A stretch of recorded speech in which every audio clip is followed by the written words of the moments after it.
Kia ora koutou, back again, talking about SDG 10, which is reducing inequality. And last time I talked about horizontal inequality. Today it's vertical inequality. So this is like the gap between the top and the bottom of an organisation, for example, in terms of, say, wages and salary. In 2013, the International Labour Organization, in its annual World of Work report, made an argument with evidence to back it up that the CEO class, which is the most highly paid chief executive officer class in organizations around the world, were actually paid too much and were sucking up a huge amount of resources that should be spread out a little bit more evenly to the more towards the base of the pyramid and the shop floor. That was a fairly radical report from the ILO, and it called for something to be done about it because it was a drain on working poverty around the world. That was in 2013. In 2020, Oxfam's just released its report on inequality called Time to Care, and it's saying that economic inequality is out of control. So since 2013, things have not got better. They seem to have gotten worse, and organisations are a large part of that issue. Now, we've seen earlier that you can certainly argue for a minimum wage and then a living wage, which would sit a little bit above that. Well, why haven't we had a discussion in work psychology about a maximum wage? And this is something that the GLOW Network is now discussing and looking to do applied projects in.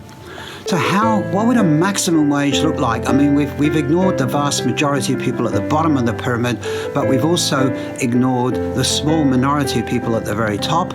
And now we're talking about the link between those two. So a minimum wage has to be linked to a maximum wage. Not all the attention can go to the bottom of the pyramid. Something has to go towards the top. That's what the ILO and Oxfam are telling us. How would you do that? What would a maximum wage look like? Well, one option would be to have an absolute number rather than a relative number. So an absolute number in the Netherlands, for example, in 2011, the government set a limit of 120,000 euros per annum for any chief executive officer in a non-government organisation. And if they exceeded that threshold, then the government would pull the levers on their funding. You know, that's a nice idea, but it only works if the government has got the levers, and it may only work in certain types of sectors such as civil society. In 2013, the Swiss tried another bold move, a referendum called the 1 to 12 initiative, that the highest paid in any private firm over 1 month could not earn more than the lowest paid would earn in 1 year, so the 1 to 12.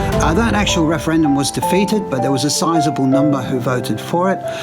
So it's an interesting idea, and it introduces the idea that a maximum wage can actually be a ratio between the top and the bottom.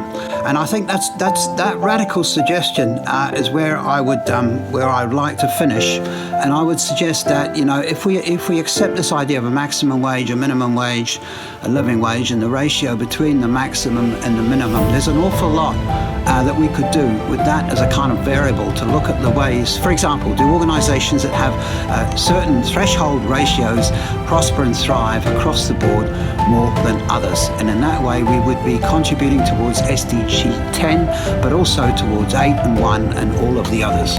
Kia ora koutou.